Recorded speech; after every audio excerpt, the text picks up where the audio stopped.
You're listening to a DM podcast.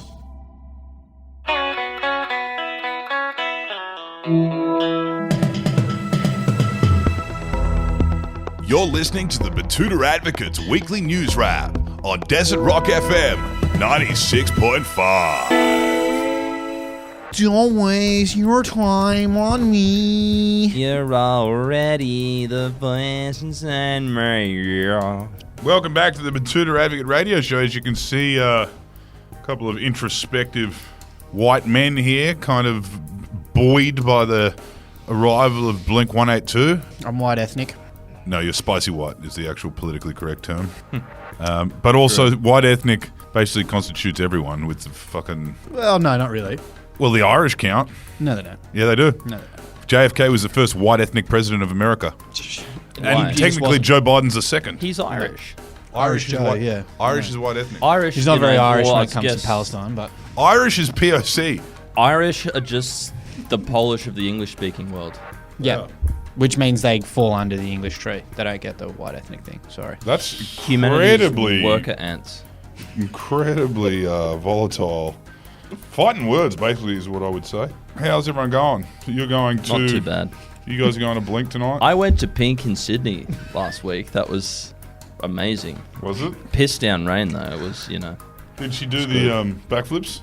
She did everything. Incredible. I was impressed with the pink hair dye from you, Errol. You really went all Thank out. you. Well, That it was great. spray. It was a spray. Yeah, Spray, so yeah. it washes out overnight, right? That's how you can do it. You went to JJ's and got the ripped jeans? No, I actually got my true religion ones out from the bottom of the cupboard. So, The Diamante studded belt was a particularly nice touch. yeah, well, it's such a shame now that bootcut jeans aren't cool anymore. I know. Because, yeah, you could only see the tip of my Converse out from underneath my... With the tip of my Converse. You can only see... High tops. Coming No, I had those, well, it was either I wear the Converse or my Onitsuka Tigers. Or, the checkered Vans. No. I was going to a Pink show, so I had, like, my slip-on Lonsdales in my carry-on that I was going to wear, but I ended up going with the Converse, and my true religion bootcut jeans were just a bit too baggy. Wallet chain? No wallet chain, but I did actually. I had a slim cut suit shirt on top. It's not very. It looked good when I was standing up, but when I sat down on the light rail going back into the city after the show, I caught my reflection in the glass of the light rail and saw that it just perfectly accentuated my rolls and man wap johns. And the button started webbing. Yes, it did look like that. So then I ended up going down to Thai Town, meeting a few people and just avoiding sitting down. It's a bit of a singles conference for people your age, isn't it? The Pink concerts. It is. I did kind of feel like a U-boat in the North Atlantic in 1942. I was Would have been like fish in a barrel. Hunting, but also being hunted aggressively myself by So what are we talking? Sweepers. We talking surf club milfs? A couple of depth charges got chucked my way, but I'll tell you We're what. talking some Long Beach 40s canteen mums or surf club milfs? What's the talent like at the... We're talking white jeans, charm bracelets from Pandora, few Camilla caftans. The three-tone with the pink, brown and blonde as well. Yep. Platinum. No, not platinum. Yellowy blonde. Yeah. Anyway, it was good to... A couple of Sheilas asking your exact height. A few of them were, I was honest. I said, look, in a pair of Cuban heel boots, I'm 6'2", barefoot, I'm 6 flat, to the millimetre, which is good. So yeah. Did you get a leg over? What about in Converses? Look, I'm not prepared to talk about that kind of stuff on our podcast. He did. Look at him. In a perfect world, we wouldn't do this podcast. We'd just be like a good old fashioned newspaper. We just report the news. And people don't ask me these curly questions about my... Are you still staying at that Solotel with the workbench you like? Are you still going to that bathhouse that you insist is not one of those bathhouses? Yeah, point taken. All right, what's making news this week, Wendell? I love getting into a bit of charity work down at the bathhouse. I don't come down there and tell you how to live your life. I don't ask what happens in the bathhouse. I don't know if you're actually playing squash or if that's just code for something. Okay. I'm always puffed when you call me there. Every time I call you about some breaking news, it sounds like you've just played 20 hard minutes of AFL. Anyway. Yeah, no, see, it's not very funny when people ask you curly questions about what you do in your spare time. I can understand the optics of me going to the bathhouse. I do it on my lunch hour. You took a whole week to go to Sydney to attend a Pink concert alone. Yeah. You're going to act like that doesn't look like a dirty weekend? It's not. You go to the bathhouse every day and you're married. I love a steam. Yeah, you're also the kind of person that knows which public toilet you can and can't go to around town. Oh, you say, Errol, you can't go to that one on the river because you know what happens there. No, I don't. I'm a 47-year-old Catholic that's never been married. What do you think? To me, it's just a place where you go to the bathroom. But for you, Christ knows what it is. See all your friends from down at the bathhouse? 47-year-old Catholic who's never been married sounds like a prime candidate for the bathhouse, I'll tell you that much. Furthermore, doesn't really sound like the type of person that would fly down to spend a weekend in the SCG. Yeah, well, a lot of people who listen to this podcast don't think that you get thrown around like a fucking bath mat in a Chinese laundry, do you? The rest is still unwritten, they say. Anyway. Speaking of concerts, there's one that's not going ahead. No, this is huge news, and this is probably the biggest news around the country this week.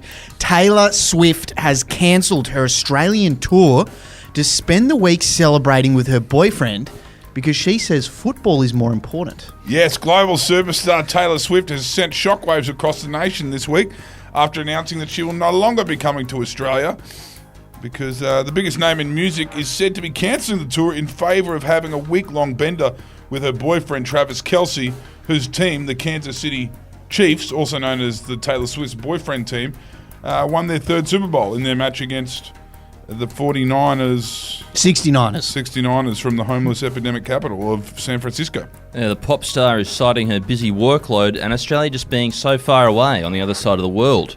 Swift asked her fans to please extend her some sympathy as she takes, a much-needed week off. Hectic. As she said on her Instagram, "We must fight for our right to party. So, see you next year, Australia."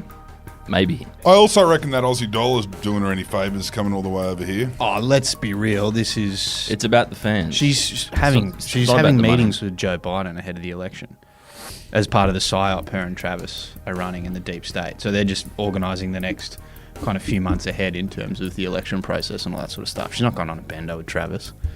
Anyway. Speaking of the Aussie dollar, there's only one place where it will get you any value. Yep. New Zealand.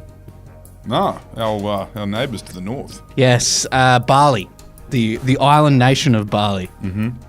Yep, the independent. We've got a news. I just handballed you a segue, and you fucked it. Yeah, I did. I'll just read the headline.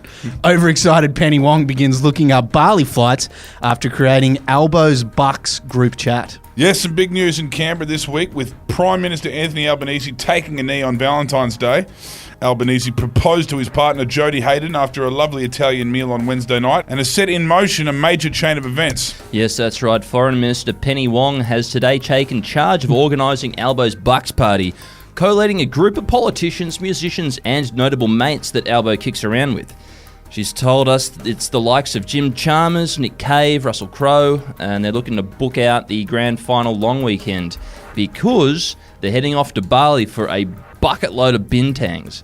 She's been accused of using some very toxic language in the chat, very unbecoming of Penny, and has since kicked Bill Shorten out of the group for suggesting that they just go and play mini golf. Yeah, it's all happening in that group. Apparently Chris Bowen keeps sending very graphic videos and gifs of like people getting kicked in the nuts and stuff. And twisted online content. Yeah, pretty twisted. Pat Conroy keeps asking about the entertainment and strippers. He just keeps bringing it up, like what's happening with that. He's Tony not Berg's been asking if they can have a hux, which is a hens and a bucks combined, which Yeah. is usually what you suggest when you aren't capable of holding court with just men? Yeah, I think his partner is the one suggesting the hucks because I think she doesn't want to send Tony off to Bali for 3 or 4 days. Yeah. There was a comment on this story that wasn't very happy with our coverage of this. Frothy Moffy said, pathetic attempt at trying to make these neo-Marxist technocrats relatable to the Betoota target demographic. Sad. They're actually neoliberals. They're property investors. Yeah. Neo-Marxist sounds exciting, if anything, compared to what we've got. Technocrat also sounds kind of exciting. It's about the rapper. So sick of love songs. Incorporating neo-Marxist is typically incorporating elements of other intellectual traditions such as critical theory, psychoanalysis, and existentialism.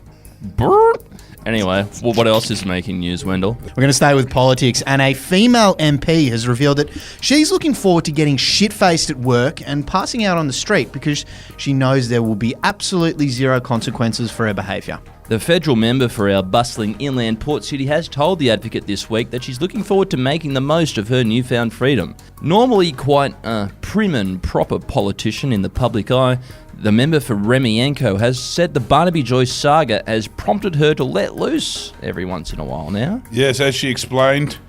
I mean, say what you want about Barnaby. It just goes to show that when you're in public office, there are no repercussions for anything. He still doesn't think he's done anything wrong. He thinks that he's a victim of mixing Tui's new Canunga Hill, Bundaberg rum, nicotine and benzos. As a female member of parliament, I've been careful to manufacture an image of myself that I'm quietly respectful of everyone. And that even people like Barnaby Joyce can share their opinion on, say, female reproductive health with impunity and even praise. I wouldn't want to hurt my image and my electability by being a contrarian. But things are about to change. Every planter box is now a toilet, and I'm going to get so fucking shit-faced down in Canberra this evening that, I'm probably going to get elected with a 12% swing towards me like Barnaby will in the New England electorate because they don't give a fuck about any of this. Good on it. Now, we'll finish it up with a story from down in Sydney. The New South Wales Health Ministry has warned Mardi Gras partygoers that calling it Yassssbetos doesn't make it any safer. Not good news for revellers down in Australia's worst open-air sewer, that is Sydney. A bunch of asbestos has been discovered around the parks in the city. New South Wales Health has since warned Mardi Gras revellers not to downplay the dangerous nature of asbestos after traces of the mineral were discovered in mulch at Victoria Park, as well as close to 30 other green spaces across the entire city. However, it's the Victoria Park discovery which has shut down the Mardi Gras Fair Day. Yeah, it looks like you'll be taking your N45 down with you this weekend, Clancy, so, yeah. Anyway, a spokesperson for New South Wales Health said that please do not under any circumstances enter Victoria Park. It's giving dangerous. And that's the end of this week's news bulletin, end of the news wrap. Have a great weekend. Thanks, guys. I'm not here for your entertainment.